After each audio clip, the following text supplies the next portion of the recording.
नमस्कार, जय जोहार। क्या आप भी गवर्नमेंट एग्जाम्स की तैयारी करना चाहते हैं? क्या आप भी मेमोरी टेक्निक्स और ट्रिक्स के जरिए बहुत ही कम समय में स्मार्ट स्टडी करना चाहते हैं? क्या आप चाहते हैं कि सीजी व्यापम टॉपर आपको पढ़ाए?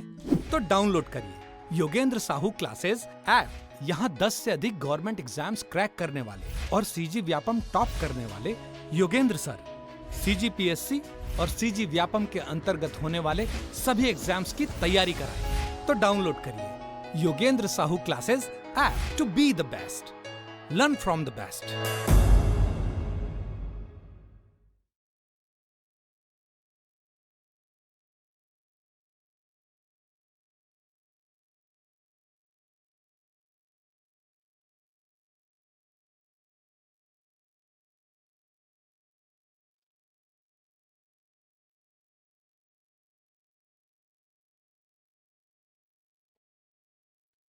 नमस्कार दोस्तों, स्वागत है आपका यूवंश ऑनलाइन क्लासेस में।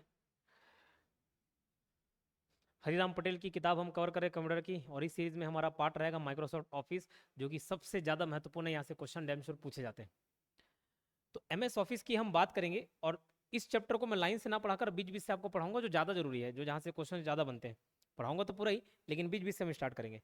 जैसे माइक्रोसॉफ्ट कंपनी के द्वारा 1988 में माइक्रोसॉफ्ट ऑफिस का निर्माण किया गया। अब बच्चे पहले चीज़ यहीं पे कंफ्यूज होंगे, सर आप पिछले चैप्टर में 1985 बताए थे, तो एमएस ऑफिस का नहीं, माइक्रोसॉफ्ट का आविष्कार 1985 के आसपास हुआ। ठीक, एमएस ऑफिस की बात कर रहे हैं। एमएस ऑफिस, एमएस सूट बोलते हैं इसको, ऑफिस सूट, जिसमें एमएस वर्ड, एमएस एक्सेल, ये सब सारी चीजें आती है, वो 1988 में बना। यह एक सामान्य उद्देश्य एप्लीकेशन सॉफ्टवेयर है, जनरल पर्पस एप्लीकेशन सॉफ्टवेयर है, जो क्लोज या कमर्शियल सॉफ्टवेयर है। मतलब क्लोज या कमर्शियल सॉफ्टवेयर मतलब ये फ्री में आपको अवेलेबल नहीं होंगे, इसके लिए आपको पैसे चुकाने पड़ेंगे। ठीक, अब देखो, एमएस ऑफिस का उपयोग बिजनेस तथा दफ्तरों के मैनुअल कार्य को कंप्यूटर द्वारा कराने के लिए बनाया गया है। एमएस ऑफिस के अंतर्गत देखो बहुत सारे प्रोडक्ट आते हैं, MS Word, MS Excel, MS PowerPoint. ये तीनों ही आपके एग्जाम में बार बार पूछे जाते हैं, और यही तीनों को हमको पढ़ना है। इसके अलावा एमएस आउटलुक नहीं पढ़ना है, एमएस एक्सेस नहीं पढ़ना है, दिया होगा तो एक आध बार रीड कर लेंगे, बट ये एमएस वर्ड, एमएस एक्सेल और एमएस पावर पॉइंट, ये तीनों चीज़ें में पढ़ने हैं। और ये तीनों का उपयोग आपने कहीं ना कहीं अपने विद्यार्थी जीवन में किया होगा, या कॉलेज में किया होगा, या अगर आपका डिग्री सीवी रमन वाला नहीं है तो भी किए होंगे। ठीक, तो इन्हीं तीनों के बारे में हम ज़्यादा यहाँ पे फोकस करेंगे। तो ध्यान रखो, माइक्रोसॉफ्ट ऑफिस के माध्यम से electronic document, letter format, presentation, database management, mail तथा मैसेज भेजना, इस प्रकार के काम किए जाते हैं। एमएस ऑफिस को ऑफिस ऑटोमेशन सॉफ्टवेयर भी कहते हैं, और इसको ऑफिस सूट के नाम से भी जाना जाता है, जैसे मैंने पहले आपको बताया हुआ है। ठीक है, अब देखो, एमएस ऑफिस को ऑफिस पैकेज और ऑफिस सूट सॉफ्टवेयर कहा जाता है, और इसके अंतर्गत 8 प्रमुख सॉफ्टवेयर आते हैं। ये देख लो, एक 8 पैकेज के रूप में एमएस वर्ड है, एक्सेल है, पावर पॉइंट है, एक्सेस है, आउटलुक है, वन नोट है, पब्लिशर है, शेयर पॉइंट है। इसमें 3 काम हमारे ये शुरू के 2 ही हैं, बाकी काम का नहीं है। एमएस वर्ड वर्ड प्रोसेसिंग के लिए किया जाता है, वर्ड प्रोसेसिंग सॉफ्टवेयर है, वर्ड प्रोसेसिंग सॉफ्टवेयर। इसको फॉर्मेटिंग के लिए यूज किया जाता है, फॉर्मेटिंग के लिए। फॉर्मेटिंग मतलब आप अक्षरों को, लेटर्स को, अपने कंटेंट को अच्छे से सजाना, फॉर्मेटिंग के अंतर्गत आता है। एमएस एक्सेल स्प्रेडशीट सॉफ्टवेयर है, इसका यूज हम देखेंगे ज़्यादातर कैलकुलेशन के लिए इसका यूज किया जाता है, चार्ट बनाने के लिए इसका यूज किया जाता है, डेटा को ऑर्गेनाइज करने के लिए एक्सेल का यूज किया जाता है। पावर पॉइंट तो प्रेजेंटेशन बनाने के लिए यूज किया जाता है, तो एक प्रकार का प्रेजेंटेशन सॉफ्टवेयर है। वैसे ही डेटा मैनेजमेंट सिस्टम का सॉफ्टवेयर एमएस एक्सेस है। आउटलुक मेल के लिए यूज होता है, मेल और मैसेज के लिए। OneNote document management software है, और नोट टेकिंग सॉफ्टवेयर समझ लो। Publisher desktop publishing design software है। MS SharePoint online document sharing software. ठीक, अब यहाँ से हम सीधे एमएस वर्ड पे कूदेंगे, इसको हम लोग थोड़ा बहुत पढ़ेंगे आगे चल के, बट एमएस वर्ड की शुरुआत हम लोग करेंगे, और एमएस वर्ड के अंतर्गत सबसे पहले हम लोग शॉर्टकट की पर जाएंगे, और शॉर्टकट की वाली क्लास को हम पहले करते हैं, शॉर्टकट की वाला कंटेंट देखते हैं। ठीक है, उसके बाद इस पर भी हम आएंगे वापस।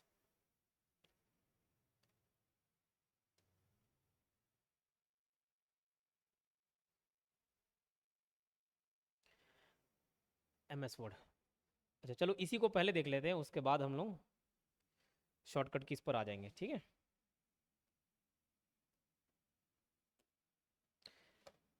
उसमें अच्छे से इमेज दिख नहीं रहे, इस कारण मैं आपको क्लियर कलरफुल इमेज दिखा रहा हूँ।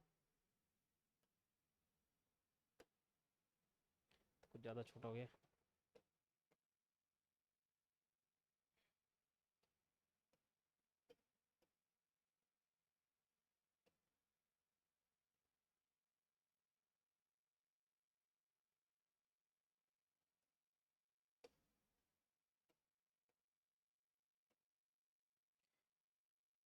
चलिए थोड़ा सा छोटा हो रहा है, अगर ब्लर होगा तो मैनेज कर लीजिएगा।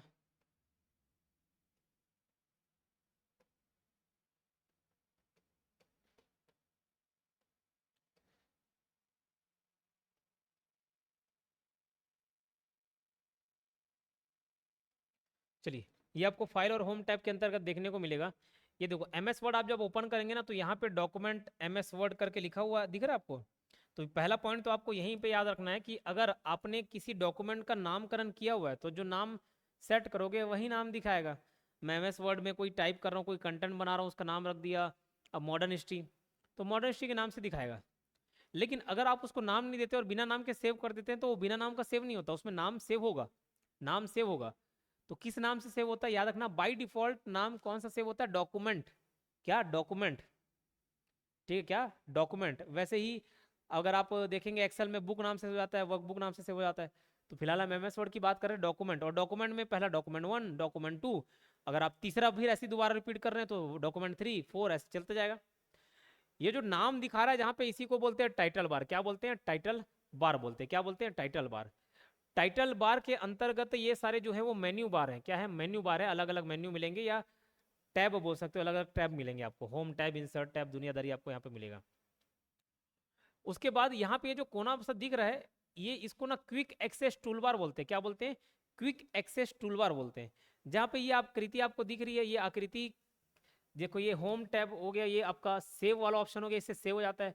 ये कुछ इस प्रकार की आकृति दिख रही ना, ये अंडू है और ये रीडू है, ठीक, ये अंडू रीडू आ जाता है। उसके बाद यहाँ पे जो आपको चित्र दिख रहा है, ये चित्र में आप क्लिक करेंगे तो ये क्विक एक्सेस टूलबार में आप कुछ और चीज़ें जोड़ सकते हैं। जैसे मुझे लग रहा है कि यार बार बार बोल्ड करना पड़ता है, वहाँ पे जाके ऐड कर दिया। कोई भी काम जो आपको लग रहा है कि बार बार मुझे उपयोग में लाना पड़ता है, तो वहाँ पे आप ऐड कर सकते हो क्विक एक्सेस टूलबार में। ठीक है, क्लियर इतनी सी बात। चलिए उसके बाद मैं आपको कुछ चीज़ें और भी बताता हूँ।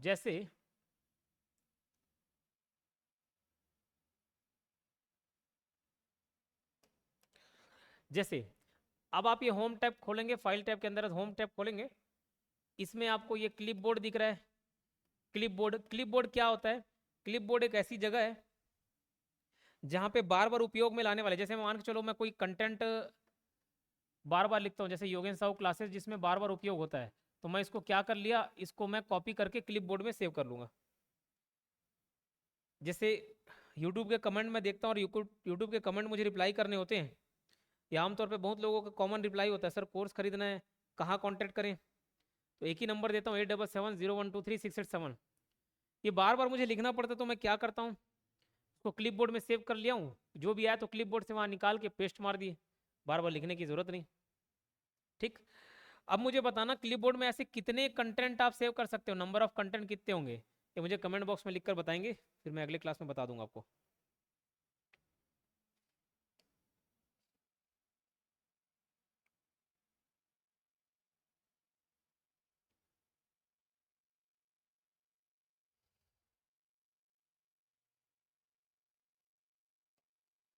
यहाँ पे ऑप्शन देखे, ये फॉन्ट है कैलिबरी जो दिखा हुआ ना, कैलिबरी बॉडी और 11, ये क्या है, ये फॉन्ट है। मतलब लिखने की शैली, लेखन शैली कैसी होगी, अच्छी होगी, हिंदी होगी, अंग्रेजी होगी, तिरछी होगी, बड़ी होगी, बोल्ड होगी, छोटी होगी, पतला होगा, गाढ़ा होगा, ये अलग अलग फॉन्ट में अवेलेबल होते हैं। तो ये जो दिख रहा है वो फॉन्ट है।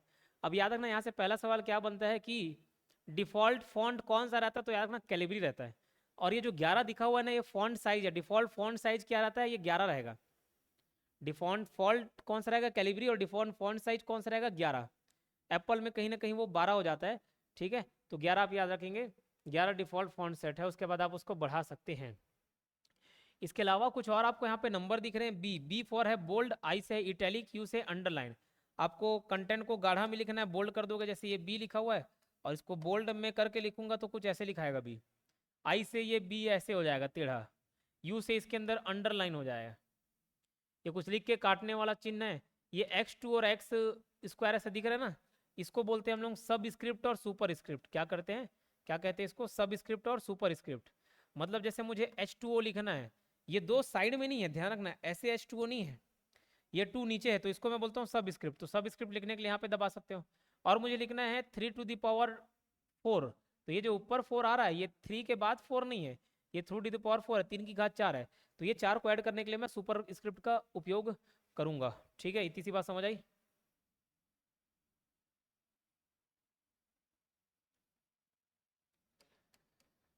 उसके अलावा इसमें और इंपॉर्टेंट चीजें, ये देखो जस्टिफाई करने का है, ये जस्टिफाई का शॉर्टकट की मैं अभी बता के जा रहा हूं आपको, फिर वो शॉर्टकट की वाले में नहीं एक्सप्लेन करूंगा। ये जो पहला चिन्ह दिख रहा है ना आपको, ये इस प्रकार से दिख रहा है, मतलब बाय डिफॉल्ट राइट साइड से सारी चीजें, लेफ्ट साइड से सारी चीजें अलाइंड है, एक जगह से स्टार्ट है, इसको बोलते हैं लेफ्ट अलाइनमेंट।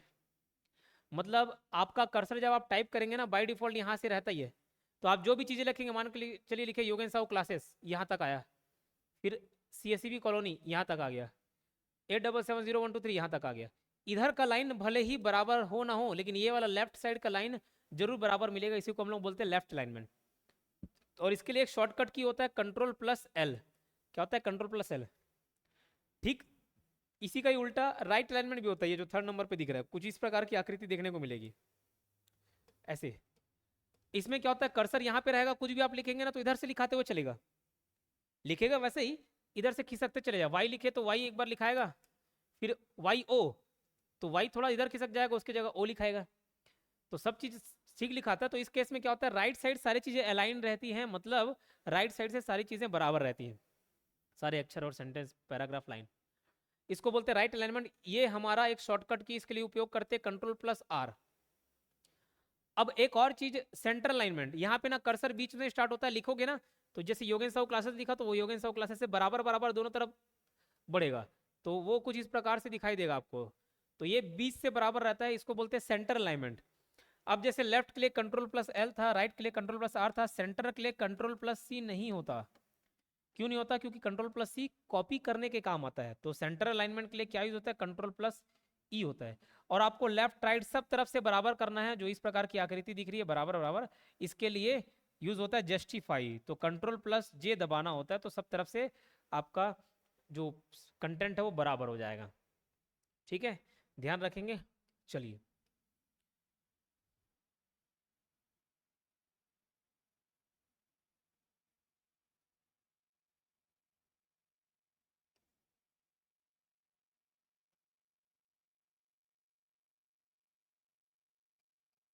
अब यहाँ पे देखो, इस प्रकार की आकृति दिख रही है, इसको बोलते हैं लाइन स्पेसिंग। क्या बोलते हैं? Line spacing. ये जितने इंपॉर्टेंट है वो सब मैं बता रहा हूँ ना, इसको क्या बोलते हैं, लाइन स्पेसिंग बोलते हैं। और इसमें क्या होता है, मान के चलिए मैंने एक सेंटेंस यहाँ पे लिखा, जस्ट ठीक इसके नीचे अगर मैं 0 स्पेस दे रहा हूँ तो ऐसे लिखाएगा, तो ये अच्छा थोड़ी नहीं दिखता है, थोड़ा स्पेस रहे, छठा छठा दिखे तो अच्छा लगता है, तो मैं इसमें स्पेसिंग डाल सकता हूँ 1 2 3 4 5 6।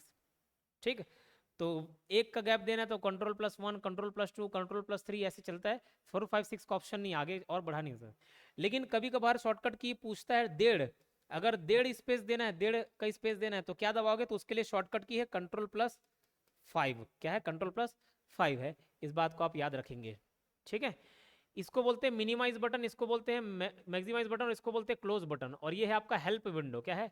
Help window. ठीक, इतनी सारी बात याद रहेंगी।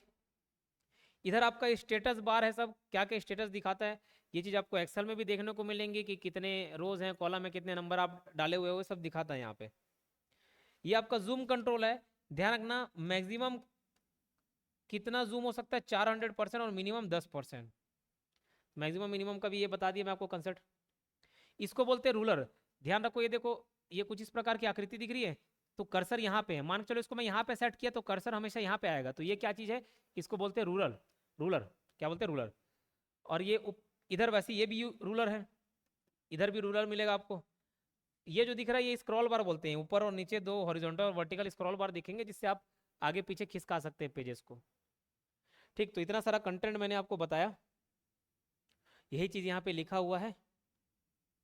मेन्यू बार, ये टाइटल बार, ये मेन्यू बार है ना, quick access tool bar, title bar, minimise maximise close, ये सब मैंने बटन आपको बता दिए। मिनिमाइज मैक्सिमाइज क्या होता है, टाइटल बार क्या होता है, स्टेटस बार क्या है, ये पूरा आपका वर्किंग एरिया कहलाता है, सारी चीज़ तो मैंने बताई हुई है आपको। ठीक है, चलो, तो कंपोनेंट्स मैंने कवर करा दिया। ये शॉर्टकट की में जो सबसे बेसिक मैं पहले आपको कवर कराता हूँ,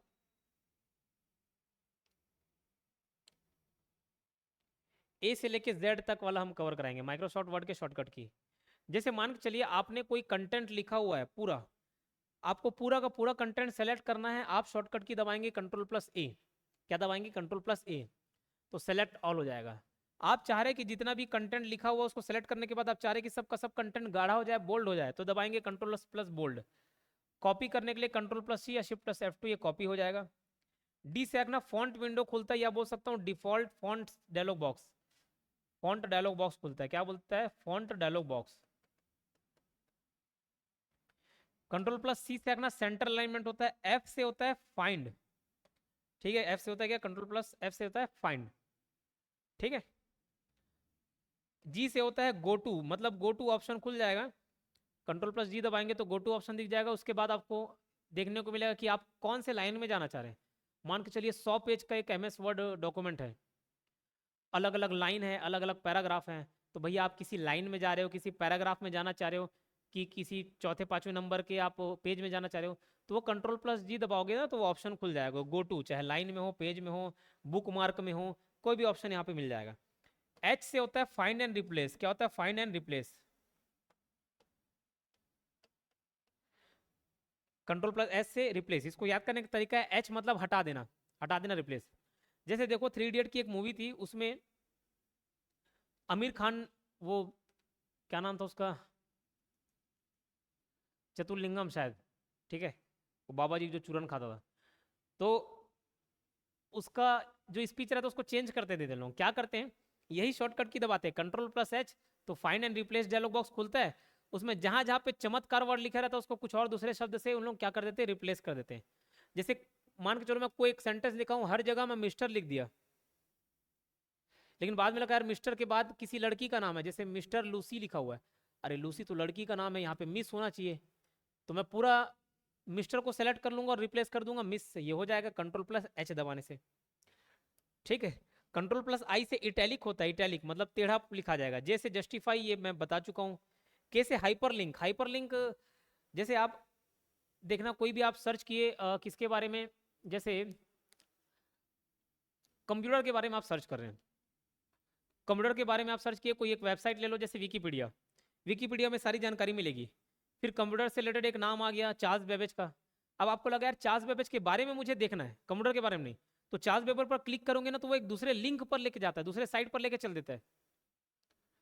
वो जो लिंक है ना, वो लिंक क्या कहलाता है? हाइपर लिंक कहलाता है। क्या कहलाता है? Hyper link. और जो टेक्स्ट है, जो टेक्स्ट में हाइपर लिंक डाला हुआ उसको हाइपर टेक्स्ट बोलते हैं, ठीक है। तो हाइपर लिंक डालने के लिए कंट्रोल+K बटन दबाया जाता है, के से ये लिंक के ये दिख जाएगा। एल से लेफ्ट लाइन में बताया कंट्रोल+M इंक्रीज मार्जिन। देखो कंट्रोल+M और कंट्रोल+T, ये दोनों मैं साथ में आपको बताता हूँ, कंट्रोल+M और कंट्रोल+T। मान के चलिए मैं लाइन से सेंटेंस लिखा हूँ, जैसे ये योगेंद्र साहू क्लासेस ऐसे लिखा हूँ, यहाँ पे नंबर लिखा हूँ 8770123687। कोई भी आपको कोर्स परचेस करना है तो आप साइड में स्क्रीन में दिए हुए पर लिख सकते हो, ऐसे ही मैं बताना चाह रहा हूँ, ठीक है। और 8770123687 ये नंबर लिख दिया, एड्रेस लिख दिया भिलाई 3, एप्लीकेशन का नाम लिख दिया, ऐसे बहुत सारे से लाइन में लिखा हूँ मैं, है ना। अब अगर इसको मैं पूरा सेलेक्ट करके कंट्रोल+M दबाऊंगा ना तो क्या होगा पता है? ये योगेंद्र साहू क्लासेस वाला जो लाइन है, योगेंद्र साहू क्लासेस वाला जो लाइन है, ये एक तरफ रहेगा और बाकी का पूरा क्या हो जाएगा? खिसक जाएगा, ठीक है। तो कंट्रोल+M और कंट्रोल+T में यही काम होता है, लेकिन दोनों में डिफरेंस क्या है? थोड़ी देर में आता हूँ।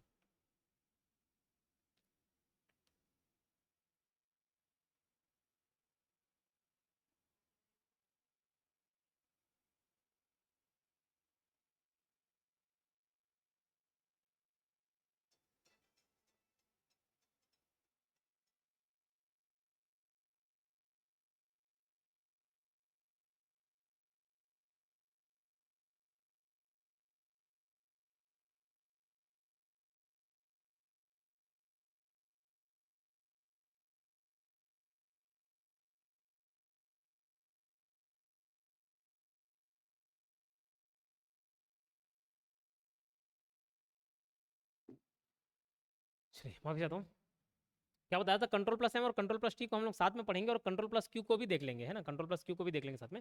एम और टी में क्या बता रहा हूँ, जैसे देखो योगेश साहु क्लासेस 877 ये सब चीज़ लिखा हुआ है, ये पूरा का पूरा उठ के थोड़ा सा खिसक जाएगा, मतलब अगर इसको सेलेक्ट करके मैं कंट्रोल प्लस एम दबाया तो इतना स्पेस हट जाएगा और ये थोड़ा सा लेफ्ट खिसक जाएगा, थोड़ा थोड़ा और दबाऊंगा और वो खिसकते जाएगा और खिसकते जाएगा कंट्रोल प्लस एम दबाने से। तो सर टी दबाने के लिए से क्या होगा, यहाँ पे एग्जैक्ट क्या चीज़ है उसको बताया नहीं है, लेकिन मैं दोनों का डिफरेंस बता रहा हूँ। टी में क्या होता है, ऊपर को जो लाइन है वो वैसी का वैसी रहेगा, बाकी सब खिसक जाएगा, जैसे योगेश साहु क्लासेस ऐसा लंबा चौड़ा लिखा हुआ है, फिर 8770 आ गया, भिलाई 3 एड्रेस आ गया, कॉन्टैक्ट नंबर, सारी चीज़ें आ गई यहाँ पे। ये कभी कभी अच्छा दिखाने के लिए हम लोग ऐसा प्रेजेंटेशन रखते हैं। तो ये होता है कंट्रोल प्लस टी से, इतनी सी बात क्लियर। कंट्रोल प्लस क्यू से क्या होता है, कंट्रोल प्लस क्यू से ना सारे जितने भी आप स्पेसिंग दिए हो, ये इंडेंट वगैरह चेंज किए हो, ये रीसेट हो जाता है। क्या होता है, रीसेट हो जाता है। कंट्रोल प्लस क्यू को दबाने से क्या होता है, ये ज़्यादातर पूरा एम और टी में को चेक हो ना, वो सब क्या हो जाता है, रीसेट हो जाता है। तो मार्जिन को मूल स्थिति में लाने के लिए कंट्रोल प्लस क्यू दबाते हैं, तो सारी चीज़ें याद रहेंगी। चलो एन से न्यू पेज, मान के चलो आपको नया MS वर्ड डॉक्यूमेंट खोलना चाह रहे हो, एन दबा दो। ओ से रखना ओपन डॉक्यूमेंट, ये पहले से एग्जिस्टिंग डॉक्यूमेंट को खोलता है, नया डॉक्यूमेंट नहीं खोलेगा। पहले से आप किसी डॉक्यूमेंट पर काम किए हो, आप उसमें कुछ सुधार करना चाह रहे हो, कंट्रोल प्लस ओ दबाओ, खुल जाएगा। प्रिंट के लिए 2-3 ऑप्शन है, प्रिंट के लिए ध्यान रखना कंट्रोल प्लस सी और control plus shift plus F12, ये दोनों दबाओगे तो प्रिंट ऑप्शन खुल जाता है। क्यू तो बता दिया, आर से right element, control plus S से सेव हो जाता है। आप पूरा काम कर ले उसके बाद चाह रहे हो कि पूरे डेटा सेव हो जाए तो कंट्रोल प्लस एस दबा दोगे, और साथ ही शिफ्ट प्लस F12 से भी हो जाता है ऑप्शन।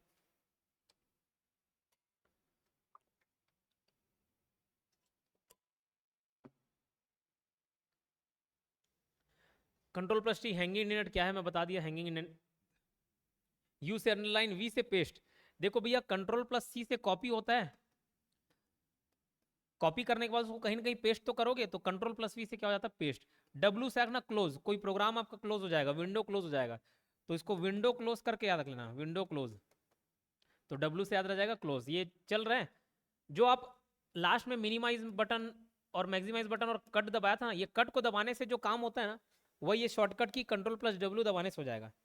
कंट्रोल प्लस एक्स में कट होता है, मतलब जैसे देखो मैं इसको सेलेक्ट किया, अब यहाँ पे मेरे पास दो ऑप्शन है, ये कॉपी, कॉपी किया और ये पेस्ट कर दिया। इसमें हुआ क्या, जो चीज़ यहाँ पे थी वो एज इट इज़ यहाँ पे भी हो गई। लेकिन अगर मैं कट और पेस्ट दबाता, कट और पेस्ट दबाता, ये कट का ऑप्शन है, ये कट करके पेस्ट कर दिया ना यहाँ पे, तो मूल जगह से हट जाएगा, नए जगह में चले जाएगा। तो ये डिफरेंस है कंट्रोल प्लस सी और कंट्रोल प्लस एक्स में। तो याद रखना कंट्रोल प्लस एक्स से कट पेस्ट होता है। कंट्रोल प्लस वाई से रीडू, मैंने ये गोदागादी किया, मुझे लगा कि ये नहीं करना चाहिए था, मैंने ये कर दिया रीडू। कंट्रोल प्लस जेड दबाओगे रीडू हो जाएगा, सॉरी कंट्रोल प्लस जेड दबाने से अंडू होता है, कंट्रोल प्लस जेड दबाने से अंडू। मैंने कुछ लिखा और मुझे लगा कि यार इसको नहीं करना चाहिए था, मैं क्या कर दिया, अंडू, कंट्रोल प्लस जेड दबाया, अंडू हो गया।